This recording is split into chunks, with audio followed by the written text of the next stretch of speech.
दोस्तों HRD IAS में आप सभी का स्वागत है। कैसे हैं आप सभी लोग? आई होप आप सभी लोग अच्छे होंगे और अपनी पढ़ाई को बढ़िया तरीके से कर रहे होंगे।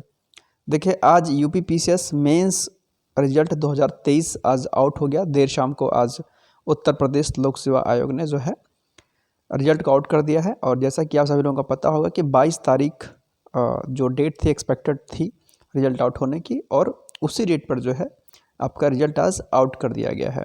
ठीक, तो जिन लोगों ने मुख्य परीक्षा सफलता के साथ जो है उसको क्रैक कर दिया है, जो साक्षात्कार के लिए अब अहर हो गए हैं, उन सभी विद्यार्थियों को, उन सभी स्टूडेंट्स को, उनकी मेहनत को सलाम करते हुए आप सभी को बहुत सारी शुभकामनाएं हैं।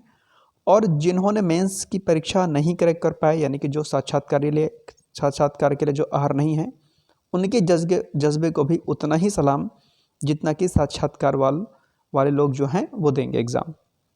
क्योंकि ऐसा नहीं है कि जो क्रैक नहीं कर पाए हैं उनके अंदर काबिलियत नहीं थी या उनके अंदर वो कैपेबिलिटी नहीं थी। उनका इसलिए नहीं हुआ क्योंकि सीटें नहीं थी, है ना। तो सीटें अगर होती तो उतने ही गुना विद्यार्थियों को बुलाया जाता है तो वो कट ऑफ में आ जाते, लेकिन चूंकि सीटें कम थी तो इस वजह से उनका सिलेक्शन नहीं हो पाया। ऐसा नहीं कि उनके अंदर काबिलियत नहीं है। ठीक, तो जिनका नहीं हुआ है वो निराश नहीं हो, वो अब प्राइमरी परीक्षा पर लग जाएं, और जिनका हो गया है वो प्रॉपर तरीके से साक्षात्कार पर लग जाएं। कहीं कोई डाउट होता है साक्षात्कार में, आप कमेंट बॉक्स के माध्यम से पर्सनल कॉल करके या मैसेज करके साक्षात्कार से संबंधित कोई भी जानकारी, किस प्रकार से साक्षात्कार की तैयारी करनी है, कौन से ऐसे प्रश्न हैं जो पूछे जाते हैं साक्षात्कार में, और कौन से ऐसे चीज़ें हैं जो आपके लिए इम्पॉर्टेंट होती हैं आपके इंटरव्यू के लिए, वो आप हमसे बात कर सकते हैं बाय कॉल, या आप जो है फेस टू फेस मीटिंग करके भी आप उनसे सीधे तौर पर जो है साक्षात्कार के लिए जुड़ सकते हैं। चलिए, अब कुछ डेटा पर बात करते हैं ज़रा। तो जो आपकी मुख्य परीक्षा हुई थी उसमें से 3658 लोगों ने जो है मुख्य परीक्षा को दिया था। ठीक है, कितने पदों के सापेक्ष रिक्तियाँ कितनी थी? 254 रिक्तियाँ थी। अब वो लोग जरूर इस वीडियो को देखें जो अभी पीसीएस की तैयारी कर रहे हैं। ध्यान रखना कि कुल 254 पद थे और 254 पदों के सापेक्ष जो है केवल और केवल 3658 लोगों ने ही परीक्षा दी। यानी कि मुख्य परीक्षा बहुत इंपॉर्टेंट है, और उससे भी ज़्यादा इंपॉर्टेंट आपकी प्री परीक्षा है। यानी कि जब आप प्री पास कर लेंगे तो ही आप जो है क्या कहते हैं, मुख्य परीक्षा में जो है अहर घोषित किए जाएंगे। यानी कि मुख्य परीक्षा में तभी आप जो है सफल घोषित होंगे, या प्री में सफल घोषित होने के बाद मुख्य परीक्षा को देंगे।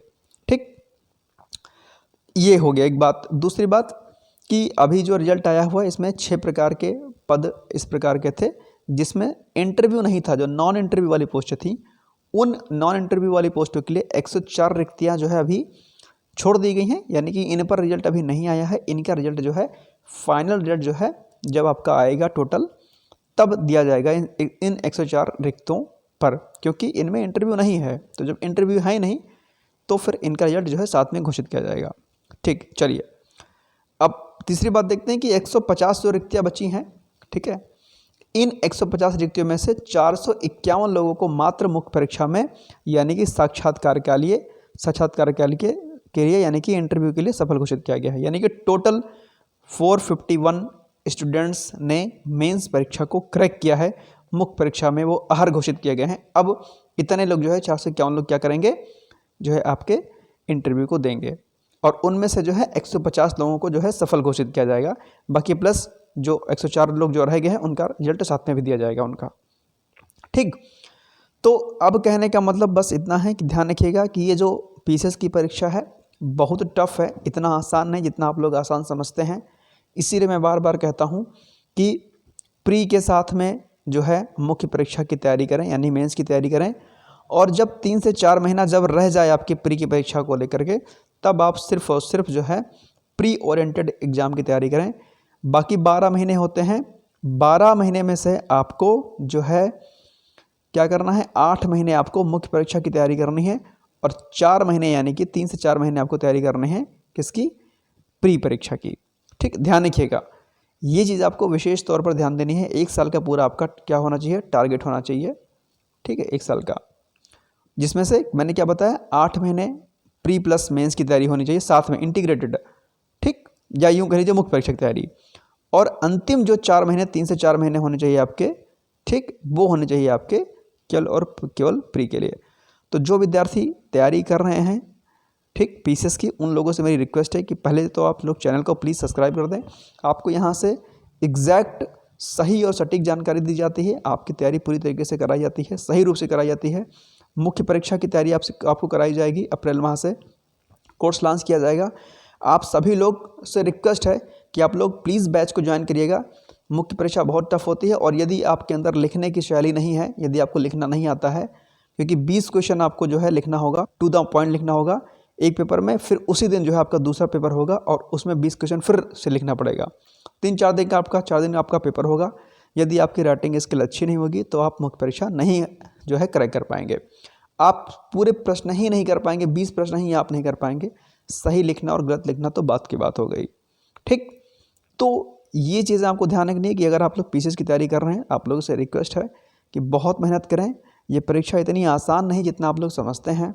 ठीक है, इसीलिए मैं आपसे बार बार कहता हूँ कि इंटीग्रेटेड आप लोग तैयारी करिए, यानी कि मुख्य परीक्षा यानी कि मेंस और प्लस प्री की तैयारी साथ में करिए। जब आपका प्री परीक्षा आने वाली हो तो 3 से 4 महीने पहले मुख्य परीक्षा की तैयारी को छोड़ करके और प्री पर लग जाएं। लेकिन बाकी टाइम जो है आपको आंसर राइटिंग प्रैक्टिस करनी है, भरपूर करनी है। यदि आप ऐसा नहीं करते हैं तो फिर आपकी मुख्य परीक्षा नहीं निकल सकती है। प्री निकालने से आप बहादुर नहीं बन जाएंगे, प्री टॉपर बन के आप कुछ भी नहीं कर सकते हैं। प्री निकालते ये क्या मतलब है? कोई मतलब नहीं। जब तक आप मुख्य परीक्षा नहीं क्रैक कर पाएंगे तो क्या मतलब है प्री निकालने का। इसलिए मैं कहता हूँ कि सबसे अहम है आंसर राइटिंग प्रैक्टिस, और आप लोग प्लीज़ जो है चीज़ को ध्यान दीजिएगा। तो आप लोग निराश नहीं हो, जिन लोगों का नहीं हुआ है मुख्य परीक्षा वो लोग निराश ना हो प्लीज़। अगला मौका आ रहा है, 17 मार्च को आ रहा है, आप लोग लग जाइए। मुझे से कोई भी हेल्प चाहिए तो आप प्लीज़ कमेंट बॉक्स में जाकर कमेंट कर सकते हैं।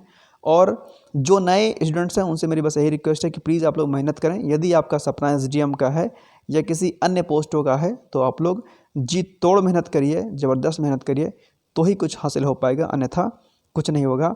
और निराश नहीं हो जो मुख्य परीक्षा क्या कहते हैं नहीं क्रैक कर पाए हैं, क्योंकि एक लाइन कही जाती है ना कि सफ़र में धूप तो होगी, जो चल सको तो चलो, किसी की वास्ते राहें नहीं बदलती, जो खुद ही आगे निकल सको तो चलो, है ना। तो ये चीज़ें हैं, कोई दिक्कत नहीं है, आप लड़िए, ठीक है, और जीतिए, है ना। मेहनत का फल आपको ज़रूर मिलता है, एक नहीं तो एक दिन ज़रूर मिलता है ना।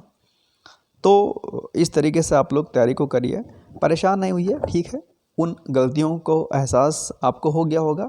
गलती तो मैं नहीं कहता हूँ, क्योंकि जब पद ही नहीं थे तो आप लोग कहाँ से क्रैक कर पाएंगे, इसमें कोई गलती वाली बात नहीं है। और आयोग को भी थोड़ा संज्ञान लेना चाहिए कि अगर पद जो है निकालते हैं तो पदों की संख्या थोड़ा ठीक ठाक दिया करें। बच्चों के पास पद बहुत कम रहते हैं तो दिक्कतें होती हैं। गवर्नमेंट को भी इस बात पर विशेष ध्यान देना चाहिए मुझे लगता है, क्योंकि लोग बहुत हैं और सीटें इस एवज़ में नहीं आती हैं। इस पर सरकार को कुछ एक्शन लेना चाहिए, है ना, या फिर कुछ सीमा तय समय सीमा या एक तय सीट फिक्स कर देनी चाहिए कि लगभग इतना क्राइटेरिया हमारा है, इतने से लेकर के इतनी सीटें जो है हर वर्ष आएंगी। तो इससे विद्यार्थियों के अंदर जो है ना एक माइंड मेकअप उनका हो जाता है कि नहीं यार इतनी सीटें आनी है, मुझे इसके अकॉर्डिंग मेहनत करनी है। कभी आप 500 प्लस सीटें दे दोगे, कभी आप 200 से नीचे कर दोगे, 250 300 कर दोगे। ये जो फ्लक्चुएशन होता रहता है कहीं ना कहीं जो है ये माइंड को डिस्टर्ब करता है। और बहुत सारे बच्चे होते हैं जो बहुत कुछ अपना खो करके तैयारी करते हैं, उनके लिए बड़ी हताशा वाली बात हो जाती है जब उनका सिलेक्शन नहीं होता है पीसीएस के एग्ज़ाम में या यूपीएससी के एग्ज़ाम में भी। तो मैं बस आप लोगों से एक अंतिम बात यही कहना चाहूँगा कि बात क्या है कि क्या हार में क्या जीत में किंचित नहीं भयभीत में, संघर्ष पथ पर जो मिले ये भी सही वो भी सही। ठीक, तो परेशान मत होइए, कोई बात नहीं, जो हो गया सो हो गया, जो बीत गई सो बात गई। अब नेक्स्ट जो अटेम्प्ट है आपका अभी 24 का, उस पर आप ध्यान दीजिए, जी तोड़ लगा दीजिए मेहनत, अंतिम रूप से 2024 में सेलेक्ट होकर के एसडीएम की पोस्ट पे या कोई भी मनचाही पोस्ट है उस पर आप लोग हाँ जो है सेट हो जाइए। बाकी साक्षात्कार के लिए अगर कोई दिक्कत होती है आप लोग कमेंट बॉक्स में जाकर कमेंट कर दीजिए, मुझसे बात कर सकते हैं, टेलीग्राम पर जुड़ सकते हैं या कॉल कर सकते हैं। बाकी जो नए बिनर्स हैं वो भी जो है चैनल को लाइक कर दें, शेयर कर दें। कोई डाउट्स होता है प्लीज़ हमसे बात कर सकते हैं, हमसे क्वेरीज को शॉर्ट आउट करवा सकते हैं। चलिए फिर आप सभी लोगों को ऑल द बेस्ट, मिलते हैं कल। जय हिंद, जय भारत।